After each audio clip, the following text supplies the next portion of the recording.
It's the holiday season, and part of that is making plans for New Year's Eve. And one of the most magical places to spend New Year's Eve is Kings Island's Winterfest. Hello, everyone. Alongside Ryan Sir, I'm Don Helbig, and this is Tower Topics. Tower Topics is a podcast by Kings Island fans for Kings Island fans. That's who we are, and that's who we care about. New Year's Eve at Kings Island, man. I always wish they would do it, and they finally started doing it a couple years ago. They did. Let's talk about that a little bit. You've experienced New Year's Eve at the park. You go to Winterfest, maybe multiple times. You're a pass holder. Does it feel different when you walk through the gates on New Year's Eve? It's it does definitely feel different. I don't know about when you walk through the gates because the day starts as a normal Winterfest day. You got your Tinker's Toys Factory, Sounds of Nativity, and all that stuff. But at 10 o'clock, Winterfest essentially ends and New Year's Eve begins. They draw everybody to International Street, and that's when the festivities start. And there's like a certain kind of energy to the park that's hard to put your finger on. That just it's really really special on New Year's Eve. I would recommend it to anybody. So the gathering all takes place on International Street. So the rest of the park kind of closes down. Everybody comes to International Street, and the festivities begin. Right? Yeah, yeah. So essentially, they have a dance party that's hosted by a DJ that's on the International Street Bandstand with all the lights going and stuff, and then obviously at midnight you have a countdown. And the countdown, they have the countdown on the Eiffel Tower, lit up like a Christmas tree, where they're going to show the numbers and that. Um, what about for the families that have young kids? Is there anything for them, or is this more of an adult-oriented type thing? They actually have probably the event that Kings Island does that goes over better than any other thing that that Kings Island does, and that's a balloon drop in the Fest House, which I think, don't quote me on this, and I don't think they've released their time schedule yet, but it's at like 9 or 9:30. They count down, they do a balloon drop. If I recall correctly, they have the Tinker's Toy Factory cast on the stage to do the countdown. They drop the balloons, they're just popping everywhere. Kids are batting them around like beach balls. Uh, it's just so fun. I just really enjoy it. I like watching it. I don't like getting involved in like this balloon drop stuff, but I do like enjoying it from afar. Now, an added element New Year's Eve is you have the option to go up in the International Restaurant. Talk about that. Yeah, so I've actually done the international restaurant thing every year that they've had it, except one year in which I was coincidentally still up in the international restaurant because I was working for Rosie's for something that we'll discuss here in the future. I don't want to spoil it, but yeah. So they usually do a dinner up there. You have access to the lodge all night. I bet it starts at like 6:30 when you start having access to the lodge, and you can go up there, claim a table. They've got dinner, they've got desserts. They've got actually the last couple of years they've had fantastic desserts. They got all these new pastries and this whole pastry team, which is just incredible. And then they have like champagne at midnight too. So that's really cool. That's an upcharge. They actually just released the information. I think in past years it was $100. This year it's gone up quite a bit. It's 150, and then you have different discounts depending on the tier of season pass you have. So it's like 130 with a prestige pass, 135 with a gold pass, and so on. Now, as someone that has been up there before, and you've talked obviously to other guests that have experienced New Year's Eve in the International Restaurant, would you recommend doing that, or would you recommend just staying down on International Street? Well, that's hard to say. So I really enjoy going up there, and I always try to hedge my night because I assume it's going to be super cold on New Year's Eve, and it's nice to have a base camp and stuff. And that's really worked out for us, but in the opposite way. For some reason, New Year's Eve at Kings Island is always unseasonably warm. I'm not guaranteeing that for 2023, 2024 New Year's. But like last year when we went, it always seems like it rains during the day, which brings in warm air. But we were all bundled up, and we ended up leaving our coats at the table, in the international restaurant so we could walk around and stuff. I always enjoy the countdown from International Street. I couldn't fathom being up in the international restaurant for that. I don't think that you would have the same energy and stuff. But as far as like the dinner and stuff, yeah, I mean, like it's very good, and um, yeah, it's a really cool experience, and I've always enjoyed it. Will I do it this year? I'm not really sure. The reason why I say that is because last year I had friends come into town, and they ended up not getting tickets to it, and we spent a lot of the day separating between hanging out up there and trying to get our money's worth of being up there and being down and hanging out with our friends. They're probably coming into town again, so if that is the case, then we probably won't go up there. But I will tell you this. I don't know where it's going to be as of the time you listen to this, but that thing sells out really quickly. So if you're on the fence about it, go for it. Now let's talk about New Year's Eve, final operating day of the year for Kings Island.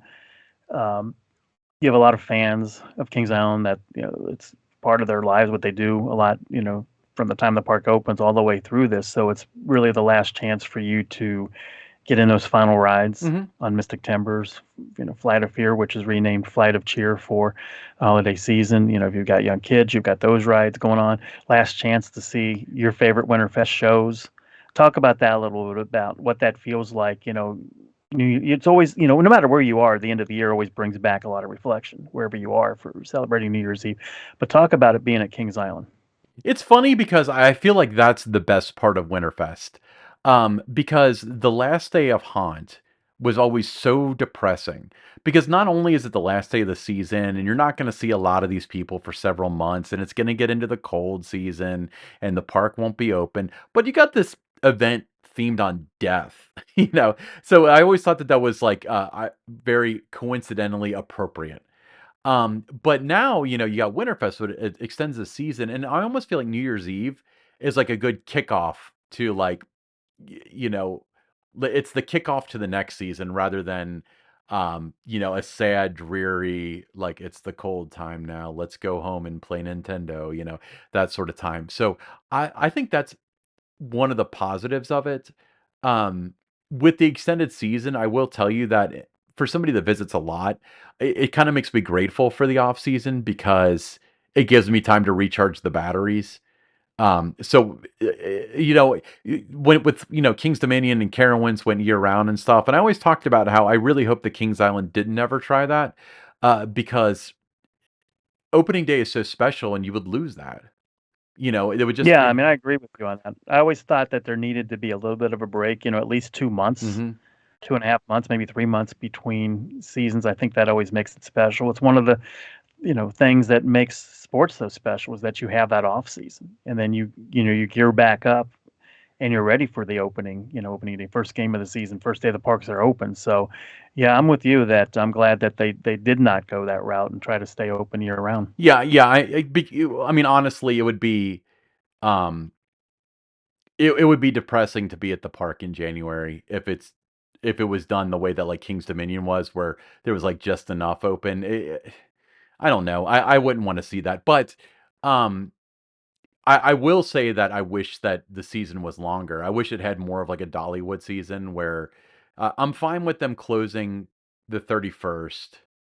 I don't really think we need like the first weekend of January like some other parks have. Uh, but opening earlier in March and stuff is what a lot of parks do, and I wish they would do that. I start to get antsy around that time, like the late March time. But this year we're getting what, April 20th, so it's about a month after that. But I'm not the one who makes the calendar. Right. And, last night at Winterfest, we're talking about last chance to see a lot of the things, experience a lot of the things that you came to enjoy during the event. Let's talk about the Winterfest Wonderland Parade. That's kind of the highlight of Winterfest. After Christmas, it changes a little bit. You don't have Santa and that, but talk about the parade.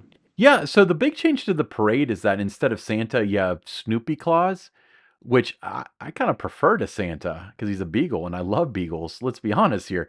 Um, it's I don't think it's that different, but the cool thing is with the parade, uh, well, in Winterfest in general, it really doesn't matter how busy it is because yeah, there might be a long line for Flight of Cheer and Mystic Timbers or whatever, but it's not about that. But it's going to be a different type of energy if Tinker's Factory is packed. If there's a big crowd around the International Bandstand, and the parade itself. Like I've been there on nights when it kind of drizzled and there's like a few thousand people in the park, and it just doesn't hit the same way. So that week before between Christmas and New Year's is very very busy for Winterfest, and having people go crazy with the parade and stuff, I think that's just cool. Now, Brian, you and I don't know that they'll do this, but they have in the past, being that final day, you go through the shops, you go through like the sweet spot, it's the last day, they got to move the product. So sometimes you can get some good deals on that last day too. Sometimes, yes. That used to be a lot more prevalent before Winterfest, though. I remember them selling the Yeah. pound candy for, like $1.50 a pound, which is probably why I have the many health issues that I have now at the age of 40.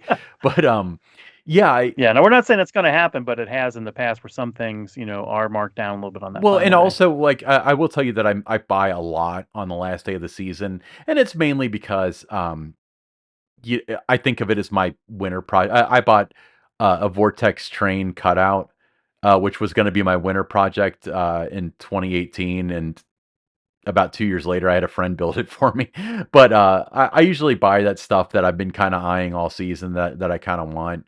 Um, and you can buy some of it on the online store, the Kings Island Gear website, but I mean, you're paying for shipping and stuff. So if you're there, get your pass discount. Uh, you know, get that nano coaster or whatever that you've been eyeing for the last 6 months or so. Now, you mentioned passes. There's going to be a number of people that get a 2024 Kings Island Gold Season Pass as a Christmas gift. And what better time, to use it for the first time than New Year's Eve? Because it is good for the rest of this season if you get it on Christmas. Yeah, that's one of the things we talked about in giving the gift of Kings Island for Christmas a couple weeks ago. That's the fact that the park should capitalize on that like crazy because we've discussed this before. But for those of you who haven't listened to the episode, my big hang up when I was little is I never asked for a Kings Island pass because I didn't want to get my big gift for Christmas to be something I can't use for several months. Nowadays, if you get it on Christmas, you can use it the next day. You can get like what 5 or 6 more visits, or you get 5 or 6 initial visits out of it before they open for the season. So I think that's huge.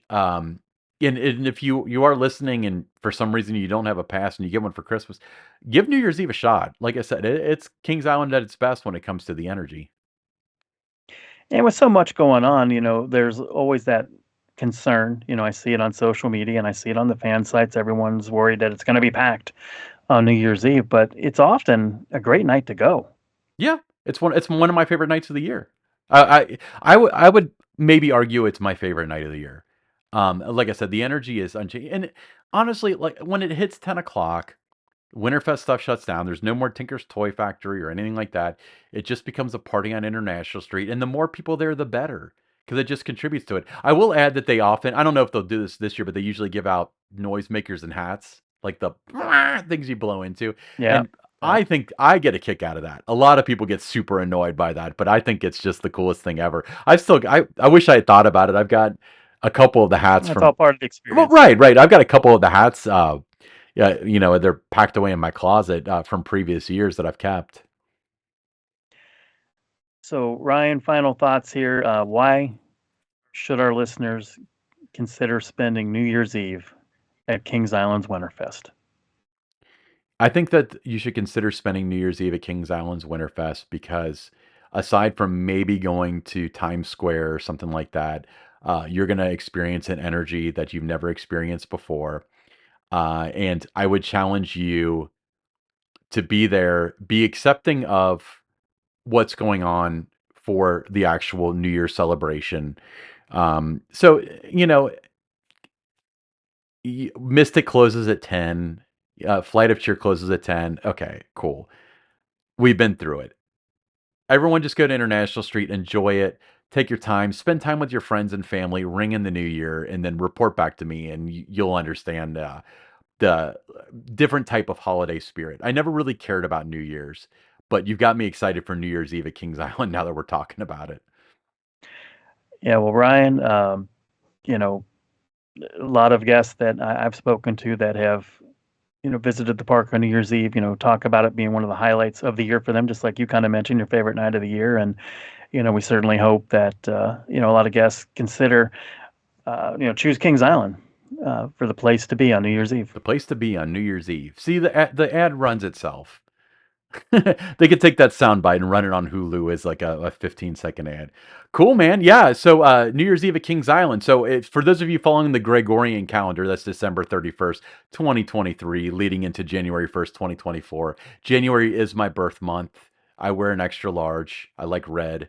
If you want to send gifts. But yeah, I'm Ryan Sir along with Don Helbig, and this is Tower Topics.